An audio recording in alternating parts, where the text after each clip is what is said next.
स्वागत है आपका हमारे चैनल पर। मैं हूं आपके साथ शिप्रा सैनी। पीएफआई का कट्टरपंथी आतंकी इकबाल खान को लेकर महाराष्ट्र एटीएस ने बड़ा खुलासा किया है। दरअसल पीएफआई के 5 आतंकियों के खिलाफ महाराष्ट्र एटीएस ने जो चार्जशीट दायर की है उसमें ये बड़ा खुलासा किया गया है कि भारत को इस्लामिक राष्ट्र बनाने की साजिश के तहत इकबाल खान काम कर रहा था। इतना ही नहीं, इकबाल खान के ट्विटर हैंडल पर अगर गौर किया जाए तो ये साफ तौर पर पता चलता है कि किस तरीके से हिंदुओं के खिलाफ इकबाल खान ने जमकर जहर उगला है। इकबाल खान ने हिंदुओं के खिलाफ अपनी नफरत को दिखाते हुए तमाम ट्वीट किए हैं और ट्वीट में उन्होंने बीजेपी और आरएसएस को भी टारगेट किया है।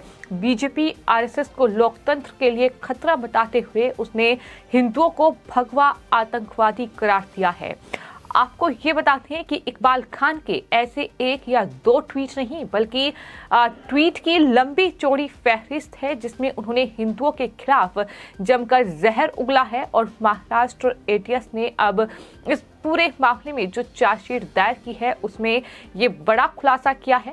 दरअसल ये पूरा मामला पीएफआई से जुड़े 20 कट्टरपंथियों की गिरफ्तारी से जुड़ा है। महाराष्ट्र एटीएस ने सितंबर 2022 में छापेमारी करते हुए प्रतिबंधित आतंकी संगठन पीएफआई से जुड़े 20 आतंकियों को गिरफ्तार किया था। इसमें से 5 आतंकी जो थे वो मुंबई से गिरफ्तार हुए थे और अब महाराष्ट्र एटीएस ने 2 फरवरी को इसमें से 5 आतंकियों के खिलाफ चार्जशीट दायर की, जिसमें एटीएस ने ये खुलासा किया है कि ये सभी आतंकी भारत को इस्लामिक मुल्क बनाने की साजिश के तहत काम कर रहे थे। और इससे पहले भी ऐसे खुलासे हो चुके हैं कि पीएफआई जिस तरीके से काम कर रहा था, यही वजह रही कि पॉपुलर फ्रंट ऑफ इंडिया के खिलाफ मोदी सरकार ने बड़ा एक्शन लेते हुए इस पूरे संगठन को ही बैन कर दिया और यूएपीए के तहत इस पर कार्रवाई हुई है।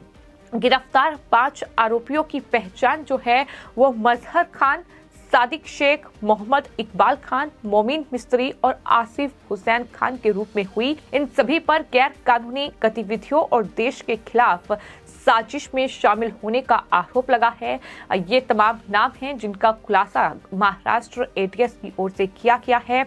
इन कट्टरपंथियों में से एक का नाम इकबाल खान है और इकबाल खान का ट्विटर हैंडल जो है वो @खान_इकबाल129 ये उनका ट्विटर अकाउंट है, जिस पर अगर आप जाएंगे तो आप देखेंगे कि किस तरीके से इकबाल खान नाम के इस कट्टरपंथी ने दरअसल हिंदुओं के खिलाफ जमकर जहर उगला है। हर एक मुद्दे पर कहीं ना कहीं मुसलमानों को भड़काने का काम इकबाल खान की ओर से किया गया है और इकबाल खान ने इस अकाउंट से वो हिंदुओं के खिलाफ हिंसा की धमकी देने के अलावा प्रतिबंधित संगठन पॉपुलर फ्रंट ऑफ इंडिया यानी पीएफआई के समर्थन में भी लगातार इकबाल खान की ओर से ट्वीट किए गए हैं। इकबाल खान ने हिंदुओं के खिलाफ अपनी नफरत को दिखाते हुए बीजेपी आरएसएस को लोकतंत्र के लिए एक बड़ा खतरा बताते हुए ये कहा कि दरअसल ये लोकतंत्र के लिए खतरा है, भारत के हर आम नागरिक के लिए खतरा है, इसका विरोध किया जाएगा। ये बीजेपी आरएसएस के लिए उन्होंने तमाम ट्वीट किए हैं। एक और ट्वीट में इकबाल खान ने यह दावा करते हुए कहा है कि हाशिए में पड़े समुदाय के साथ हिरासत में हिंसा की जाती है, वहीं सवर्णों के लिए ये एक अपवाद है। इस तरीके का ट्वीट भी उनकी तरफ से किया गया है।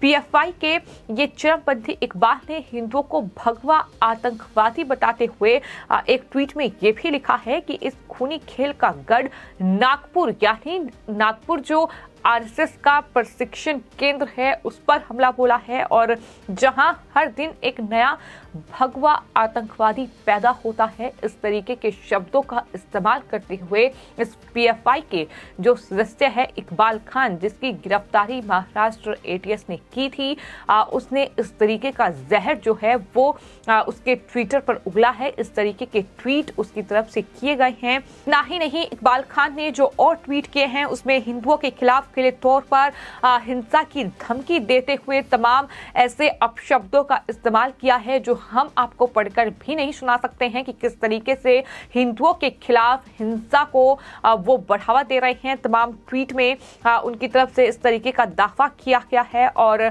मुसलमानों से संभल जाने की बात उनकी तरफ से कही गई है। तमाम ऐसे ट्वीट हैं जो साफ तौर पर ये बताते हैं कि किस तरीके से पीएफआई देश में काम कर रहा था, किस तरीके से ऐसी विचारधारा को लगातार बढ़ावा दे रहा था जो कि देश को तोड़ने और देश को बांटने की बात करता हो।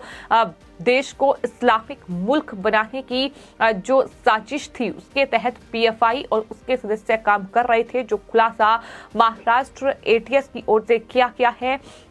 5 आतंकवादियों के खिलाफ ये चार्जशीट महाराष्ट्र एटीएस ने दायर की और इसमें ही ये खुलासा किया गया है कि ये सभी आतंकी भारत को इस्लामिक मुल्क बनाने की साजिश के तहत काम कर रहे थे, जो कि वक्त रहते जिनकी गिरफ्तारी हुई है। गिरफ्तार 20 आतंकी किए गए थे, लेकिन 5 के खिलाफ फिलहाल चार्जशीट दायर की गई है। इसके अलावा करौली में रामनवमी के दौरान हिंसा को लेकर भी इकबाल खान की ओर से ट्वीट किया गया था और ये कहा गया था कि ये हिंसा जो है ये हिंदुओं द्वारा ही की गई है, जबकि सच्चाई ये थी कि 2 अप्रैल 2022 को करौली के हटवारा बाजार क्षेत्र में हिंदुओं द्वारा आयोजित बाइक रैली पर इन तमाम लोगों ने, कट्टरपंथियों ने पथराव किया था और इस तरीके से ये पूरी हिंसा हुई थी। लेकिन इसको लेकर भी गलत जानकारी अपने सोशल मीडिया प्लेटफॉर्म के माध्यम से इकबाल खान लगातार पोस्ट कर रहा था। ऐसे 1 या 2 नहीं, तमाम ऐसे ट्वीट हैं, फिर चाहे वो दरअसल करौली की हिंसा को लेकर हो, फिर चाहे वो उदयपुर की घटना को लेकर हो, या फिर जो कर्नाटक में हिजाब विवाद शुरू हुआ उसको लेकर भी उसकी तरफ से ट्वीट किया गया।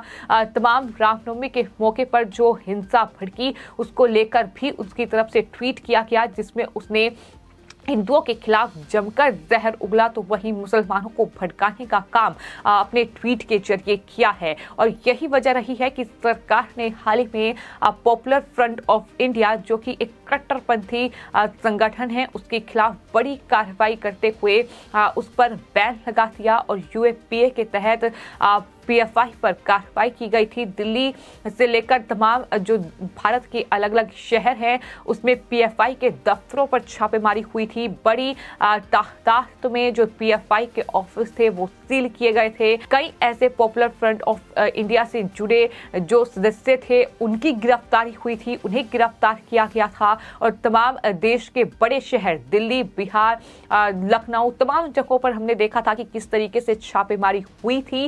लेकिन इन सब के बीच ये खुलासा लगातार हो रहा है कि किस तरीके से पीएफआई दरअसल देश भर में काम कर रहा था, किस तरीके से उसने साजिश रची थी कि भारत को इस्लामिक मुल्क बनाना है। 2047 तक भारत को इस्लामिक मुल्क बनाकर रहेंगे, इस तरीके का टारगेट जो है वो सेट किया गया था।